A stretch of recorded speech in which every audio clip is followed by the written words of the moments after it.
So ಹೆಂಗಿತ್ತು journey ಇದು ಕಲಾವಿದರಿಂದ ಕಾಸ್ಟಿಂಗ್ ಡೈರೆಕ್ಟರ್? ಸರ್ ಕಲಾವಿದರು ಅಂತ ಅಂದ್ರೆ ಚೆನ್ನಾಗಿತ್ತು.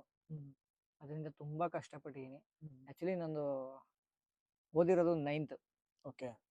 ಫೈನಲ್ ಎಕ್ಸಾಮ್ ನಾಳೆನೆ ಅನ್ನಂಗೆ ನಾನು ಬಿಟ್ಟಿದ್ದು.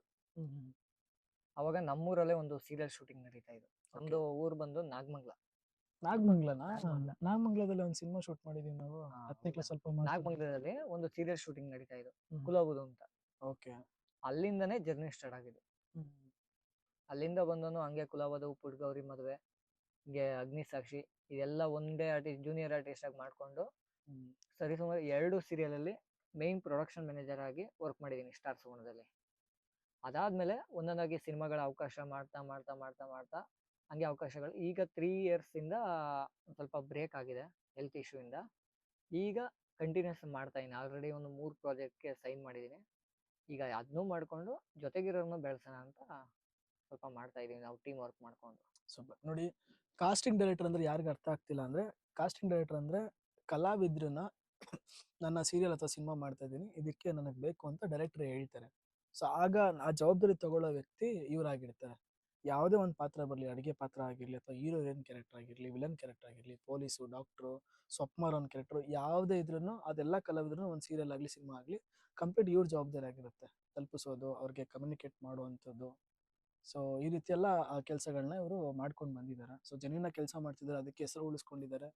ಸೊ ನಿಮಗೂ ಆಸಕ್ತಿ ಇದ್ರೆ ಈ ಕೂಡಲೇ ಕಾಲ್ ಮಾಡಿ ಅಡ್ಮಿಷನ್ ಮಾಡ್ಕೊಳ್ಳಿ. ಆಮೇಲೆ ಇದೆಲ್ಲ ಒಂದ್ ಕಡೆ ಆದ್ರೆ ನೀವು ಮಾಡ್ಲಿಂಗ್ ಕೂಡ ಮೆನ್ಷನ್ ಮಾಡಿದ್ರಿ, ಅದೆಲ್ಲ ಯಾವ ರೀತಿ?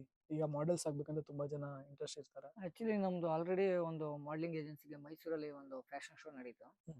ಕುಮಾರ್ ಅಂತ ಇದಾರೆ, ಅವ್ರಿಗೆಲ್ಲ ಕಳಿಸ್ಕೊಡ್ತಾ ಇದೀನಿ. ಈಗ ಬೆಂಗಳೂರಲ್ಲಿ ಆಗಿತ್ತು ನಮ್ಗ ಓಮ್ ಡಿ ಪಿ ಅಂತ ಇದಾರೆ, ಓಮ್ ಡಿ ಪಿ ಯೂನಿವರ್ಸಲ್, ಅವ್ರಿಗೆ ಒಂದ್ ಸ್ವಲ್ಪ ರೆಫರ್ ಮಾಡ್ತಾ ಇದೀವಿ ಅವ್ರ ಜೊತೆ. ಈಗ ಅಲ್ಲಿ ಒಂದು ಟೈಪ್ ಆಗಕ್ಕೆ ನೋಡ್ತಾ ಇದೀವಿ. ಈಗ ಅವರು ಕರ್ನಾಟಕದಲ್ಲಿ ಬಿಸಿ ಇರೋದ್ರಿಂದ ಅವ್ರು 1 week ಆದ್ಮೇಲೆ ಅವ್ರ ಜೊತೆ ಟೈಪ್ ಆಗಿ ಮಾಡ್ಲಿಂಗ್ ಯಾರ್ಯಾರು ಇಂಟ್ರೆಸ್ಟ್ ಇದೆ ಪ್ರತಿಯೊಬ್ರು ಅವಕಾಶ ಇದೆ. ನೀಟಾಗಿ ಮಾಡ್ಕೊಳ್ಳಿ, ಎಲ್ಲ ಕೆಲಸ ಮಾಡೋದು ಜೊತೆಲೇ ಸೇರ್ಕೊಂಡು ಕೆಲಸ ಮಾಡೋಣ, ಜೊತೆಲೇ ಸೇರ್ಕೊಂಡು ಹೆಸರು ಮಾಡೋಣ, ದುಡ್ಡು ಮಾಡೋಣ, ಅದು ಯಾರಿಗೂ ಮೋಸ ಆಗಲ್ಲ. ಸೊ ನೋಡಿ ಇಲ್ಲಿ ಆಮೇಲೆ ಕಲಾವಿದರಿಗೆ ಎಲ್ಲರಿಗೂ ತಿಳಿಸ್ಕೊಳ್ಳೋದು ಒಂದೇ, ಯಾರೇ ಆಗ್ಲಿ ಫೋನ್ ಮಾಡಿದಾಗ ನನ್ನ ಆರ್ಟಿಸ್ಟ್ ಮಾಡ್ತೀನಿ, 5,000 ಕೊಟ್ರೆ ನಿಮ್ನ ಹೀರೋಯಿನ್ ಮಾಡ್ತೀನಿ, ನಿಮ್ನ ಸೇರಿಸ್ತೀನಿ, 10,000 ಕೊಡಿ, 20,000 ಕೊಡ್ತೀನಿ ಅಂದ್ರೆ ದಯವಿಟ್ಟು ಯಾರು ಕೊಡಕ್ ಹೋಗ್ಬೇಡಿ. ಇದು ದೊಡ್ಡ ಸ್ಕ್ಯಾಮ್ ನಡೀತಾ ಇದೆ ಇಂಡಸ್ಟ್ರಿಲಿ. ಫಸ್ಟ್ ಆಫ್ ಆಲ್ ಆಲ್ರೆಡಿ ನಮ್ಗೆ ತುಂಬಾ ಕಡೆಯಿಂದ ಕಂಪ್ಲೇಂಟ್ಸ್ ಆಗಿದೆ. ಯಾಕೆಂದ್ರೆ ಬೇರೆಯವ್ರು ಮಾಡೋದ್ರಿಂದ ಕ್ಯಾಸ್ಟಿಂಗ್ ಡೈರೆಕ್ಟ್ರು ನಮಗೂ ತುಂಬಾ ಕೆಟ್ಟ ಹೆಸರು ಬರ್ತಾ ಇದೆ. ಇವಾಗ ಆ ತರ ಆಗ್ತಾ ಇದೆ.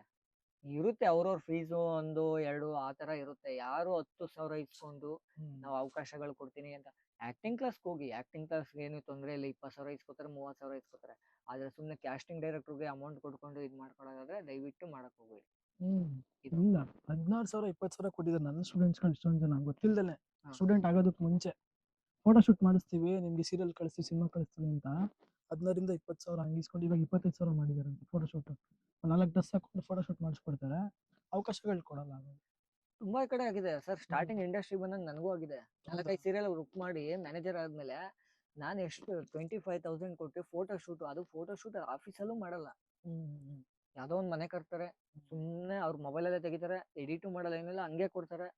ಯಾವ್ದೋ ಒಂದು ಸಣ್ಣ ಪುಟ್ಟ ಪಾತ್ರ ಒಂದೇ ಸತಿ ಕೊಡ್ಸೋದು, ಆಮೇಲೆ ಕೊಡ್ಸೋದು ಇಲ್ಲ, ಏನೂ ಇಲ್ಲ. ತುಂಬಾ ಕಡೆ ಆಗಿದೆ. ಆಮೇಲೆ ಕಲಾವಿದರಿಗೆ ಇನ್ನೊಂದೇನೋ ಹೇಳ್ಬೇಕು ಅಂದ್ರೆ, ಇವಾಗ ಯಾವ್ದೇ ಒಂದು ಆಡಿಷನ್ ಕರೀಲಿ, ಹೋಗಿ ಆಡಿಷನ್ಗೆ ಸರ್, ಆಡಿಷನ್ಗೆ ನಾವು ಸುಮ್ಮನೆ ಹೋಗ್ತೀವಿ, ನಮ್ಗೆ ಸೆಟ್ ಆಗಲ್ಲ ಅಂತ ಏನು ಹೇಳಕ್ ಹೋಗ್ಬೇಡಿ. ಆಡಿಷನ್ಗೆ ಹೋದಷ್ಟು ನಿಮ್ಗೆ ಆಕ್ಟಿಂಗು ಇಂಪ್ರೂವ್ ಆಗುತ್ತೆ. ಆಕ್ಟಿಂಗ್ ಇಂಪ್ರೂವ್ ಆಗ್ತಾ ಆಗ್ತಾ ಆಗ್ತಾ ಫೈನಲ್ ಅವರೇ ನಿಮ್ನ ಕರಿಬೇಕು. ಆ ಮೂಮೆಂಟ್ ಮಾಡ್ಕೊಳ್ಳಿ. ಸರ್ ನಮ್ಗೆ ಅಷ್ಟು ದೂರ ಬರಬೇಕು, ಆಡಿಷನ್ ಹೋಗಲ್ಲ, ನಾವು ಪದೇ ಪದೇ ಹೋಗ್ತಾ ಇರ್ತೀವಿ, ನಮ್ದು ದುಡ್ಡೆಲ್ಲ ಖರ್ಚು ಮಾಡ್ಕೊಂಡು, ಆ ಥರ ಏನು ಇದು ಮಾಡ್ಕೋಬೇಡಿ. ಆರಾಮಾಗಿ ಹೋಗಿ ಆರಾಮಾಗಿ ಬನ್ನಿ. ಒಂದಲ್ಲ ಒಂದ್ ದಿವಸ ನೀವು ದೊಡ್ಡ ವ್ಯಕ್ತಿ ಆದ್ಮೇಲೆ ಆ ದುಡ್ಡೆಲ್ಲ ವಾಪಸ್ ನೀವೇ ದುಡಿತೀರಾ, ಒಂದೇ ದಿವಸದಲ್ಲಿ ದುಡಿತೀರಾ. ನಿಜ. ಏನು ಆವಾಗ ಆಗಲ್ಲ. ಆರಾಮಾಗಿ ಮಾಡಿ, ಎಲ್ಲಾರು ಜೊತೆಲಿ ಸೇರ್ಕೊಂಡು ಕೆಲಸ ಮಾಡೋಣ. ಇದೆಲ್ಲ ಒಂದ್ ಕಡೆ ಆಯ್ತು. ಮತ್ ಇನ್ನೊಂದು, ಈಗ ಒಬ್ರು ಕಲಾವಿದರಾಗ್ಬೇಕಂತ ಬರ್ತಾರೆ, ಅದು ಹಳ್ಳಿಯಿಂದ ಈ ವಿಡಿಯೋ ನೋಡ್ತಿದಾರೆ ಅನ್ಕೊಳ್ಳಿ, ಅವ್ರಿಗೆ ಮಾರ್ಗದರ್ಶನ ನೀವು ಕೊಡ್ಬೇಕು. ಇವಾಗ ಒಬ್ರು ಕಲಾವಿದರಾಗ್ಬೇಕಂತ ಯಾರೋ ಹುಡುಗನೋ ಹುಡುಗಿನೋ ಅಥವಾ ವಯಸ್ಸಾಗಿರೋರು, ಚಿಕ್ಕ ಹುಡುಗರು ಯಾರೋ ಒಬ್ರು ನೋಡ್ತಿದ್ದಾರೆ, ಒಂದ್ ಏಜ್ ಅವ್ರು ನೋಡ್ತಿದ್ದಾರೆ, ಅವ್ರಿಗೆ ನೀವೇನ್ ಹೇಳಕ್ ಇಷ್ಟಪಡ್ತೀವಿ? ಯಾವ ರೀತಿ ಬಂದ್ರೆ ಇಲ್ಲಿ ಕಲಾವಿದರಾಗ್ಬೋದು, ಮತ್ತೆ ಕಲಾವಿದರಾದ ನಂತರ ಯಾವ ರೀತಿ ಅದನ್ನ, ಕೆಲವ್ರು ಬರ್ತಾರೆ ಹಂಗೆ ಮಾಯ ಆಗ್ಬಿಡ್ತಾರೆ. ನನ್ನ ಫ್ರೆಂಡ್ಸ್ಗಳು ಕೆಲವ್ರು ಬರ್ತಾರೆ, ಆಕ್ಟ್ ಮಾಡ್ತಾರೆ, ಸ್ವಲ್ಪ ಆಮೇಲೆ ಕಾಣಿಸ್ಕೊಳ್ಳೋದಲ್ಲ ಎಷ್ಟೊಂದು ವರ್ಷ ಆದ್ರು. ಸೊ ಏನ್ ತಪ್ಪುಗಳು ಮಾಡ್ತಿದ್ರೆ, ಏನ್ ಮಾಡಬಾರ್ದು? ಸರ್ ಇಂಡಸ್ಟ್ರಿಲಿ ಇನ್ನೊಂದು ಏನಾಗ್ತಾ ಇದೆ ಅಂದ್ರೆ, ಈಗ ಹಳ್ಳಿ ಜನ ಪಾಪ ತುಂಬಾ ಮುಗ್ದ್ರು, ಹೌದು. ನಿಮ್ಗೆ ಗೊತ್ತು. ಈಗ ಸರಿಸುಮಾರು ನನ್ಗೆ ಆಲ್ರೆಡಿ ಎಕ್ಸ್ಪೀರಿಯನ್ಸ್ ಆಗಿರೋ ಪ್ರಕಾರ ನನಗೆ ತುಂಬಾ ಕಡೆಯಿಂದ ಕಾಲ್ಸ್ ಬರ್ತಾ ಇದೆ.